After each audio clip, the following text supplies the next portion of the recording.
এরকম যদি একটা রেসিপি থাকে দুপুরবেলা গরম গরম ভাত আর হচ্ছে পাতুরি। হ্যাঁ বন্ধুরা, আজকে পাতুরি নিয়ে চলে এসেছি। দেখতে পাচ্ছ আমার কিন্তু দেখেই কিন্তু জল চলে আসছে জিভে। তোমাদেরকে জল চলে আসছে, এটা কিসের পাতুরি বন্ধুরা বলো তো? আর এত টেস্ট হয়েছে বন্ধুরা, তোমাদের আমি কি বলবো। আর এই যে পাতুরিটা দিয়ে কিন্তু তোমরা পুরো ভাতটা মেখে খেয়ে নিতে পারবে। আর গ্রেভিটা এত সুন্দর, তো দেখতে পাচ্ছ আমি খাওয়া কিন্তু অলরেডি আমি শুরু করে দিয়েছি বন্ধুরা। হ্যাঁ, আজকে একদমই নতুন একটা রেসিপি তোমাদের সঙ্গে নিয়ে চলে এসেছি। তো দেখো, এত টেস্টি রেসিপি, তো তোমরা সঙ্গে থাকো, পুরো ভিডিও দেখো। চলো স্টার্ট করে দিই। হ্যালো বন্ধুরা, তোমরা সবাই কেমন আছো? আশা করি তোমরা ভালো আছো। তো দেখতে পাচ্ছ আমি কিন্তু এখানে কলা পাতা ওভেনে একটু গরম স্যাক দিয়ে নিয়েছি, যাতে ওই আল ভাবটা কেটে যায়, যাতে নরম হয়ে যায়। হ্যাঁ বন্ধুরা, আজকে কিন্তু কলা পাতা দিয়ে একটা রেসিপি তৈরি করব। তোমরা সঙ্গে থাকবে, পুরো ভিডিও ফুল ওয়াচ করবে, তাহলে দেখতে পারবে। স্কিপ করলে কিন্তু কেউ দেখতে পারবে না। তো চলো কী করি তোমাদের দেখাই। তো দেখো, এখানে কিন্তু বাজার থেকে টাটকা বাটা মাছ আনা হয়েছে। হ্যাঁ বন্ধুরা, বাটা মাছের আজকে একটা নতুন রেসিপি তোমাদের সঙ্গে শেয়ার করব। আর যা গরম পড়েছে বন্ধুরা, তোমরা তো জানোই এই গরমে কিছু খেতে ভালো লাগে না। তো দেখো, আমি এখানে কালো সর্ষে, কাঁচা লঙ্কা, সাদা সর্ষে, নারকেল, কাঁচা লঙ্কা, নুন, হলুদ আর কিন্তু তেল নিয়ে নিয়েছি, সর্ষের তেল। আর তোমরা যে কোনো কোম্পানির তেল নিতে পারো। তো আর কিন্তু আমার গাছের একটা টাটকা আম ছিল বন্ধুরা। হ্যাঁ, গাছের একদম টাটকা আম। আর এদিকে দেখো, আমি মাছগুলো কিন্তু নুন, হলুদ আর একটু তেল দিয়ে আমি কিন্তু ম্যারিনেট করে রেখে দেবো বন্ধুরা, সুন্দর করে। আর আমি কিন্তু মাছটা কিন্তু কাঁচা করব। হ্যাঁ বন্ধুরা, ভাজা করে করব না, মাছটা কিন্তু আমি কাঁচা দিয়েই তৈরি হবে আজকে রেসিপিটা। আর বন্ধুরা, গরমে কিন্তু অনেক কিছু খেতে ভালো লাগে না, তবে তোমাদের একটা কথাই বলবো, তোমরা কিন্তু এই গরমে এই রেসিপিটা অন্তত একটা বার আমার কথা শুনে বাড়িতে তৈরি করে খেও, তারপর আমাকে বলো, ঠিক আছে বন্ধুরা? তো এই গাছের আমটা কিন্তু আমার অর্ধেক লাগবে বন্ধুরা, ঠিক আছে? এতটাই টক আম, এটা কিন্তু হিমসাগর আম, তো অনেক টক হয়। আমি কিন্তু অর্ধেকটা নেবো, যেহেতু টাটকা গাছের আম, টকটা বেশি হবে। তো দেখো, আমি কিন্তু অর্ধেকটা আম নিয়ে নেবো। আর সত্যিই বলছি বন্ধুরা, মন থেকে বলছি, এত দুর্দান্ত রেসিপিটা খেতে হয়, তোমরা না কিন্তু বাড়িতে তৈরি করলে বুঝতে পারবে না। তো বাটা মাছের আজকে কিন্তু পাতুরি করবো। হ্যাঁ বন্ধুরা, তোমরা থাম্বনেল দেখে বুঝতে পেরেছো, বাটা মাছের কিন্তু আমি পাতুরি করবো বন্ধুরা, সর্ষে আম দিয়ে কিন্তু পাতুরি করব। তো দেখো, আমার এদিকে আমগুলো কাটা হয়ে গেল। আর এই বাটা কিন্তু আমি শিলনোড়ায় করব। হ্যাঁ বন্ধুরা, অনেক দিন শিলনোড়ায় না বাটা করি না।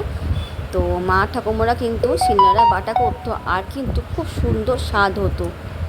তো এখন কিন্তু মিক্সি হয়ে কিন্তু শিলনোড়া প্রায় বন্ধ হয়ে গেছে, তাই না বন্ধুরা?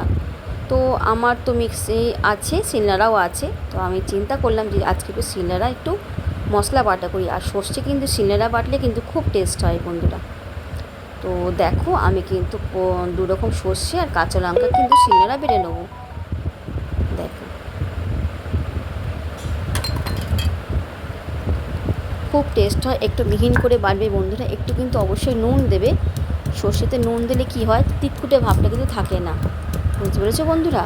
তাই বলছি সবাইকে, তোমরা কিন্তু অবশ্যই কিন্তু একটু নুন দিয়ে বাটবে, আর কাঁচা লঙ্কা, তাহলে কিন্তু তিতকুটে ভাবটা চলে যাবে। তো এই রেসিপিটা, এটা হচ্ছে অনেক পুরনো একটা রেসিপি। আমাদের ঠাকুমা মায়েরা কিন্তু এরকমভাবে আমাদের আগে কিন্তু রান্না করতো। আর তখন কিন্তু এত তেল দিত না, এত মশলা করে দিত না, কিন্তু একটা আলাদা রকম যে স্বাদ হতো বন্ধুরা, এই বাটা মশলা কিন্তু আলাদা রকম স্বাদ পাওয়া যায়। সেজন্য কিন্তু শিলনোড়ার বাটাটা বেশি ভালো। কিন্তু আমরা কি করি, কাজের সময় পাই না, তার জন্য কিন্তু আমরা শিলনোড়ায় বাটতেও পারি না। সেজন্য ফটাফট করে আমরা কতক্ষণে শেষ করবো রান্নাটাকে, তাই না? তো যাই হোক, যখনই সময় পাবে তোমরা কিন্তু শিলনোড়া বেটো। আর রেসিপি কিন্তু খুব টেস্ট হয়, যে কোনো রেসিপি তোমরা। তো দেখো, আমার কিন্তু কথা বলতে বলতে সর্ষেটা বাটা হয়ে গেছে। আমি কিন্তু সর্ষেটা তুলে নিয়েছি। দেখো, খুব মিহিন হয়েছে, দেখতে পেয়েছো বন্ধুরা কতটা মিহিন করে আমি বেটেছি। দেখো,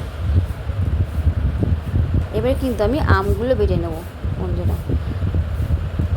দেখো, আর নারকেলটা কিন্তু বন্ধুরা আমি কিন্তু ওটা কিন্তু মিক্সিতে বেটে নিয়েছি। হ্যাঁ বন্ধুরা, ওটা মিক্সিতে বেটে নিয়েছি। ওটা একটু শক্ত, অসুবিধা হবে বাটতে। তার জন্য ওটা কিন্তু আমি মিক্সিতে পেস্ট করে নিয়েছি নারকেল তোমরা দিতে পারো, না চাইলেও দিতে পারো। আমার ঘরে ছিল বলে আমি একটু দিয়েছি, কিন্তু টেস্ট কিন্তু বাম্পার হয়েছে, মানে এত সুন্দর টেস্ট হচ্ছে তোমাদের বলতে পারবো না। তো দেখো আমগুলো কিন্তু আমি ভালো করে বেটে নেবো। দেখো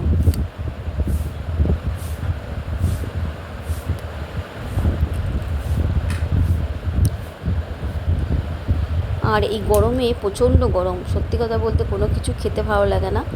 তো আমি চিন্তা করলাম যে এমন একটা রেসিপি করব যাতে বেশি কিছু লাগবে না, অথচ একটা রেসিপি দিয়ে কিন্তু ভাত খাওয়া হয়ে যাবে, তাই না বন্ধুরা? রেসিপি যদি রেসিপির মতন হয় তাহলে কিন্তু একটা পদ দিয়ে কিন্তু ভাত খাওয়া হয়ে যায়। তো দেখো কথা বলতে বলতে কিন্তু আমার আমটা বাটা হয়ে গেল। তো চলো আমি সিলটা একবারে ধুয়ে তোমাদের রান্নাঘরে নিয়ে চলে যাই। এবারে তো রান্নাঘরে যেতে হবে। তো দেখো আমি এদিকে দুটো সব রেডি হয়ে গেছে, আমি চলো দেখি মাছটা কী অবস্থা আছে। দেখো মাছটা কিন্তু ভালো মতো ম্যারিনেট হয়ে গেছে বন্ধুরা।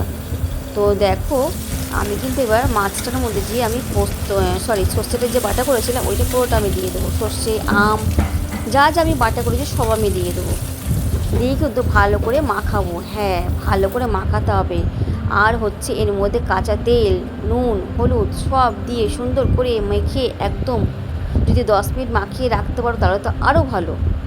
ঠিক আছে, তো আমার কাছে সময় ছিল না বলে আমি মাখিয়ে রাখতে পারিনি। তোমরা অবশ্যই 10 মিনিট মেখে রেখে তারপরে কিন্তু এটা পাতুরি করবে, ঠিক আছে?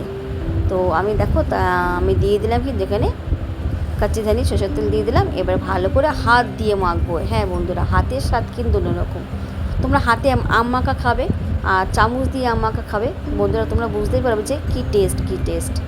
হাতের একটা কিন্তু আলাদা রকম স্বাদ আসে। তো দেখো কথা বলতে বলতে কিন্তু আমার মাখাটাও হয়ে গেছে।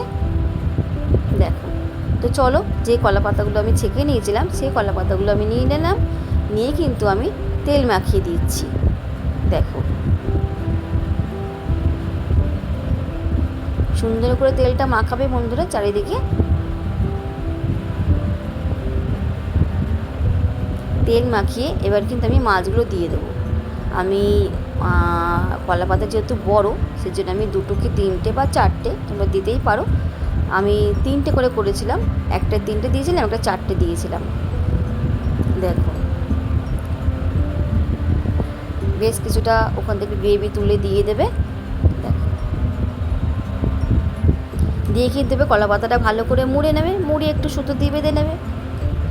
দেখো কাঁচা তেলটা কিন্তু এখনও দেবে, আবার যখন নামাবে তারপরে কিন্তু একটু অবশ্যই কাঁচা তেলটা দেবে, খেতে কিন্তু খুব টেস্ট হবে। এই তেলে কিন্তু স্বাদ আরও বাড়িয়ে দেবে বন্ধুরা। একটা ঝাঁঝ গন্ধ সর্ষের, তার মধ্যে কিন্তু কাচ্চি ধানি সর্ষের তেলের ঝাঁঝটা পড়বে, দুর্দান্ত লাগবে খেতে। আমি খেয়েই কিন্তু রেসিপিটা তোমাদের সঙ্গে শেয়ার করছি, তার জন্য কিন্তু আমি জোর দিয়ে বলতে পারছি তোমাদের যে রেসিপিটা কিন্তু খুবই টেস্ট হয়েছে।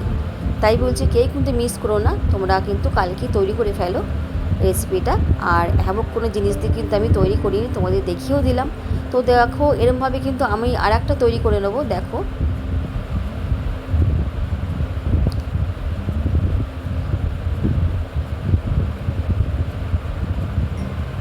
দেখতেই পাচ্ছ